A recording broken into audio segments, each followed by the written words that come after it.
وصفتنا النهاردة من الوصفات السهلة اللي احنا عايزين نعملها كده في الحر، مش عايزين نقف في المطبخ، حاجة بسيطة كده وفي نفس الوقت تكون حلوة ومشبعة. هنعمل النهاردة صينية بطاطس بالشيش طاووق في الفرن، جديدة ولذيذة، وهنقدمها كمان مع رز أبيض. من الأكلات الجميلة كده في الحر، مش هتاخد وقت خالص، كله في صينية واحدة، وعلى ما الصينية تخلص نكون احنا عملنا رز. عشان الدنيا حر فعلا، الواحد مش مستحمل اي فرهضة ولا واقفة في الحر، وعايز الاكلات السريعة الحلوة دي. شايفين الشيش بتاعي مستوي ازاي ودايب، والبطاطس بتاعتي دايبة خالص. شايفين الجمال؟ شايفين مش ناشفة اي ولا اي حاجة. هنتبلها الاول كويس ونسيبها ليلة. شايفين بقى الحلاوة مع رز ابيض؟ بجد كان طعمها حلو قوي، وكمان تجديد في الاكلات. شايفين بقى جميلة ازاي، والبطاطس بتاعتي مستوية ودايبة واخدة طعم الشيش طاووق، حلوة قوي. وبجد بإذن الله تعجبكم وتعجب الولاد كمان. يلا بينا نبدأ بسم الله ونشوف هنعمل الوصفة الحلوة دي ازاي.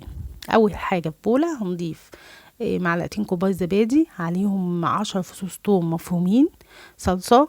طبعا انا هسيب لكم المقادير بالتفصيل في صندوق الوصف. هنضيف كمان عصير ليمون، وهنضيف كمان دبس رمان بيديه طعم حلو قوي، معلقة كبيرة كده. بعد كده هنضيف مع بعض كمان مستردة، معلقة كبيرة من المستردة بالشكل ده. هضيف برضو معلقة كبيرة كاتشب، وهضيف كمان اللي هي الشطة الحارة اللي بتبقى جاهزة دي. وكمان بقى معايا توابل فراخ وملح وفلفل وبابريكا. هسيب لكم زي ما قلت لكم المقادير بالتفصيل في صندوق الوصف. ومعلقة كبيرة زيت. هقلب كل الكلام الحلو ده بقى مع بعضه كده بالشكل ده. امزجه كويس جدا مع بعضه، واتاكد ان هو امتزج مع بعضه كويس زي ما انتوا شايفين كده. هنجيب بقى دلوقتي صدور دجاج مقطعه مكعبات او اوراق زي ما تفضليها، وهضيفهم بقى في التتبيله دي واقلبهم كويس وامزجهم بيها كويس. اهم حاجه ان انا اخلطها كلها بالتتبيله، التتبيله تدخل في كل الفراخ بالشكل ده. وبعد كده بقى المفروض ان انا يعني اقل حاجة ساعتين، او ممكن ابيتها. انا بيتها واشتغلت عملت الوصفة تاني يوم، بس لو انتي مستعجلة ممكن ساعتين بس كده في التلاجة ونشتغل فيها، مفيش مشكلة. هغطيها بقى انا بالبلاستيك راب وهسيبها في التلاجة لتاني يوم. زي ما قلت لكم ما عملتهاش الا تاني يوم، كل ما قعدت في التتبيلة كل ما كانت افضل بالشكل ده. هنسيبها بقى في التلاجة زي ما قلت لكم، ونروح نجهز باقي الوصفة تاني يوم. قطعت بقى بطاطس شرايح كده، وبصل شرايح بالشكل ده، ابيض او احمر مفيش مشكلة خالص الموجود عندك. هضيف عليه بس كده رشة ملح وفلفل بالشكل ده، وهقلبهم كويس كده مع بعض. كل ده في الصينية، ولا هنوسخ ولا هنعمل حاجة، سريعة جدا.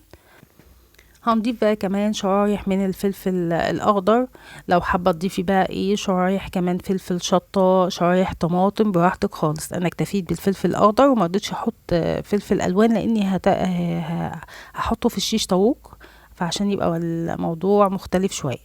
هنا بقى خلاص بنجهز الشيش طاووق عادي خالص. هنحط شرايح من الفلفل الاصفر، وبعد كده قطعه من الفراخ زي ما انتوا عارفين بالشكل ده. وطبعا الاسياخ بننقعها في ميه ساعتين على الاقل، برضو ميه سخنه عشان ما تدخل الفرن ما تتحرقش لانها خشب بالشكل ده. قطعه فلفل وقطعه فراخ زي ما انتوا شايفين كده بالشكل ده كده. وزي ما تحبوا ممكن تحطوا شرايح طماطم، ممكن تحطوا بصل برضو، بس انا حبيت ان انا اعملها بفلفل بس، عشان هي هحطها على بطاطس بالبصل زي ما انتوا شايفين كده. وما تخافوش مش هتنشف منكم خالص، مع انها انا عاملاها بالصدور مش بالوراك، ولو حباها بالوراك برضو هتبقى جميلة جدا بالشكل ده. خلصت كده اول سيخ زي ما انتوا شايفين. شكل الالوان اصلا مع الفراخ تتاكل كده وهي نية. شايفين الجمال بقى؟ هعمل معاكم واحد كمان، وبعد كده خلاص باقي الكمية لوحدي بالشكل ده. شريحة فلفل والقطع الدجاج ندخلها كده من النص عشان ما تقعش مننا لما تستوي بالشكل اللي انتوا شايفينه ده. في ناس برضو بتحب تحط مع الشيش طاووق مشروم، زي ما تحبي. انا بديكي افكار وانتي اعملي بقى وابدعي بالشكل ده كده. شايفين؟ سهلة خالص. فراخ طبعا قعدت في التتبيلة وريحتها جميلة جدا والتتبيلة بتاعتها مميزة. خلصت كده هرصها بالشكل ده على البطاطس، والتتبيلة بتاعتي بتاع الفراخ اللي باقية مش هرميها، هجيبها بقى بالشكل ده كده وادهن بيها البطاطس كلها. اخلي كل البطاطس عليها من التتبيله دي، انا مش هحط عصير طماطم ولا اي حاجه، هي هتستوي في بعضها كده ني في ني، بس طعمها بجد تحفه ومميزه وجديده جدا ومختلفه عن صينيه البطاطس العاديه. زي ما انتوا شايفين كده بدهنها كلها بالشكل ده. خلاص كده، وبرجع الباقي احطه على شيش طاووق من فوق. بعد ما خلصت الكميه كلها هجيب بقى ورقه زبده، مش ما ينفعش اغطيها بالفويل مباشر، ورقه زبده كده. وبعد كده بعد ما اقفلها كويس بورقه الزبده اغطيها كويس بالفويل، هقفلها كويس جدا وهدخلها على فرن على درجه حراره 80 حوالي ساعه الا ربع، بتكون استوت معايا وبالشكل الجميل ده. ممكن في اخر مثلا 5 دقايق لو حابه احمر الوش عن كده اشغل عليه الشوايه. شايفين بقى الالوان مع البطاطس كله واخد طعم واحد، جميله قوي قوي قوي قوي بجد، كان طعمها حلو قوي قوي، جربوها تعجبكم. قدمتها انا مع رز بس كده، وممكن بقى نعمل شويه سلطه، هي مش محتاجه. شايفين البطاطس مستويه ازاي، والبصل كمان طعمه حلو اللي كان تحت البطاطس حلوه قوي. الشيش طاووق بقى ايه مستوي خالص زي ما انتم شايفين، مع انه صدور زي ما قلت لكم طبعا الوراك بتبقى في ناس بتفضلها بتبقى احلى، بيقولوا ما بتنشفش، بس التتبيله دي بتطريها جدا. هي سخنه بس لسه مش عارفه امسكها كويس. شايفين بقى الجمال، هي انا بس عايزه اوريكم ان هي مستويه. شايفين هي هنا بعد ما بردت شويه وقدرت امسكها، اللحمه مستويه ومش ناشفه خالص. ما هو انا لا مش عايزين برضو نسيبها في الفرن زياده عن اللزوم عشان ما تنشفش.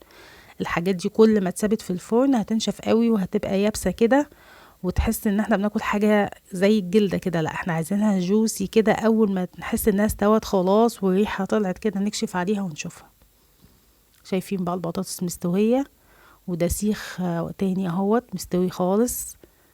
شايفين بقى الجمال. ايه رايكم بقى؟ وجبه سهله، ولا فرهضه ولا طبيخ ولا تقليه، الدنيا حر والواحد مش مستحمل. ممكن كمان نجهزها وندخلها على الفرن تاني يوم على طول. ايه رايكم بقى؟ شايفين الفراخ بتاعي دايبه خالص اهي، مستويه مفيش اي حاجه، مستويه كويس جدا. ناكلها كده بقى مع شويه رز. زي ما قلت لكم الوجبه مش محتاجه، انا رشيت لها بس رشه بقدونس، ممكن كمان نعمل جنبها شويه سلطه. اتمنى الوصفه تكون عجبتكم او نالت رضاكم او فادتكم باي شكل من الاشكال.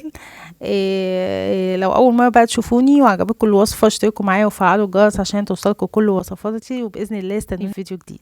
مع السلامه.